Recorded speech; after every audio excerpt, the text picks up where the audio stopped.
All right, guys.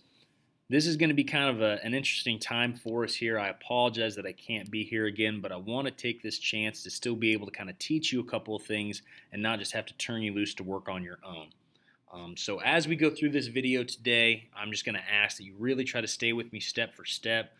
There are going to be moments when I ask us to pause the video so we can make sure everybody catches up. And we're going to hopefully everything goes smoothly. Just be patient and understanding as we try to walk through this. So today what we're going to be focusing on is us walking through and seeing how we can use functions to teach Carol how to do something like turning right. And when we do this, this allows us a chance to create new commands and can perform actions all in one take and help us save time in the long run. Okay, so the first thing I want us all to do, once everybody sign into CodeHS here, I want us to go ahead and come up here to the Sandbox program. And what we're going to do in the Sandbox is create a new program, and we're just going to call it Backflip. We're just going to call the program Backflip. And when you choose Create New Program, down here we're going to make sure that we choose Carol under JavaScript. We're just choosing Carol under JavaScript. And then we're going to go ahead and create the program. So this is our screen right here.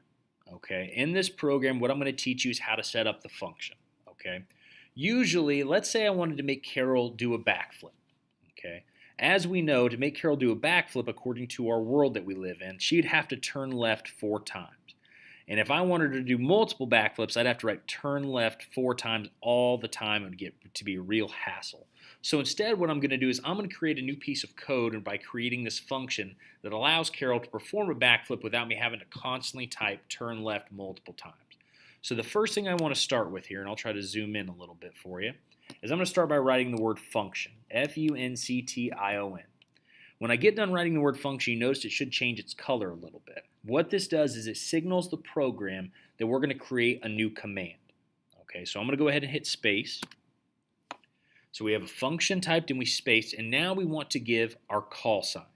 Okay, we want to be able to give our call sign. This is the code that we're going to use to make her do the backflip. So we're going to write it with lower camel case and just write backflip with B-A-C-K, capital F-L-I-P, just like that. Okay, so anytime we write backflip, this is the code that it's going to recognize. And I also want to put an open and close parentheses. Now, usually you would always put a semicolon after this, but instead of a semicolon, you're going to put this open squiggly bracket. This is near the delete key next to the letter P. You just hold shift and hit that bracket key, and that will give you this open parameter symbol, we'll call it, the open parameter sign. Once you have that typed, what I want you to go ahead and do is enter down twice, and you're going to go ahead and put in a closed parameter sign, like this. Okay, so you should have one blank line here between your function and your backflip, and you also have your closed parameters, your open parameters, the function, and the code that we're going to use as the name. All right, so let's give everybody a chance just to get to this point. We'll go ahead and pause right here real quick and make sure everybody gets a chance to get here. All right. Now that we've all gotten to this point, what we're going to actually do is come back and write the code for what backflip means. What we've done is we've set this up so that if we tell it to do a backflip, there's specific actions Carol's going to do. So for us to do this, we have to write the code out. Now, on this second line here, you'll notice that where I clicked looks a little offset, and that's okay. Usually what you want to do is be as far to the right as possible as you click. So if I can't click any further to the right, that's where I want to be. If you start typing over here, it's going to be a little offset, but we always want to be right over here. And what I want to do, if I'm going to do a backflip, I have to write my code now that makes her do that, which is 4 turn left commands. So I'm going to do my turn left 4 times here. So I'm going to go T-U-R-N, capital L-E-F-T, with my open and closed symbols, and then a semicolon. So once I type that once and I hit enter, now it's ready to type it again. So turn left, open closed, semicolon, turn left, open close semicolon, and one last time, turn left, open close semicolon. Now, if for some reason you see something like this, or it's a little offset, and you see some yellow, maybe you get some of these extra spaces here, this can really throw things off. So if that happens, what you can always do is just come back and backspace it here, and it'll move it back. Or you can just tab these back where they need to be. If you have something with extra spaces, I would always just backspace it up one line and enter it back down. So it looks like this. So let's just take a quick pause right here, and we'll make sure everybody gets a chance to get their turn left code written in.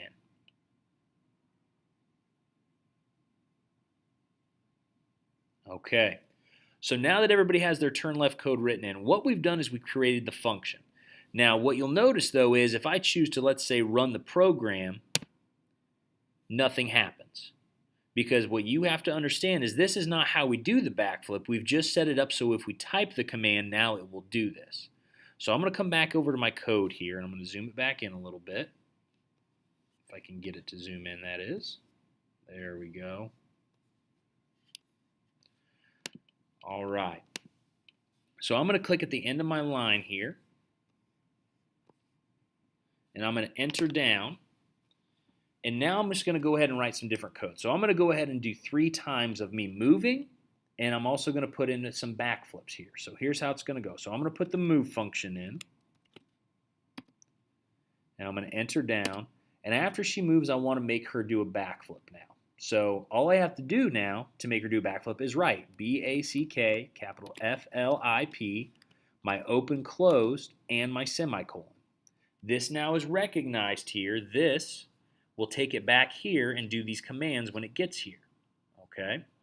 So I'm going to do these 2 more times. I'd like everybody to have it set up so that we have backflip following the move 3 times. So move backflip, move backflip, move backflip. So it should look just like this. So once again, you should see these 3 sets of codes, but you also still have your function up here. So let's take a quick pause, and let's make sure everybody gets their screen to look like this. We'll pause real quick and make sure everybody gets here.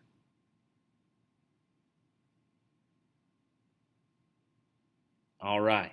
Now that we've come here and we paused, or we unpaused, excuse me, we've got our code written in. So I want you to watch what happens when I run the code. When I come to run the code now, as it moves through that, when it gets to backflip, it comes back over and it takes it through the turn left programs. This is why we set up the function. So now it can do multiple actions in one step. Okay? So if you did it right, this is what your screen should look like. It should run through, Carol should move over 3 spaces, and every time she moves, she does a backflip first. Okay, so if I speed this up a little bit and I run it again, she moves and does her backflip, she moves, she does her backflip, she moves, she does her backflip. All right? So now that we've done that, this is the basic premise of how we set things up to work for how we're going to get Carol, let's say, to turn right. Okay? So at this point, if everybody has this now, we'll take a quick pause and make sure everybody's gotten here.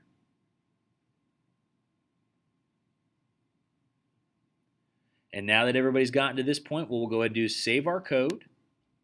And now what I'd like you to do is go back to your course on the Introduction to Computer Science. And down here, you're going to come down and start Lesson 3. And what I'd like you to do here in Lesson 3 is very simple. You're obviously going to watch the video on your own. Kind of talks to you again about functions and writing that program that you're going to do.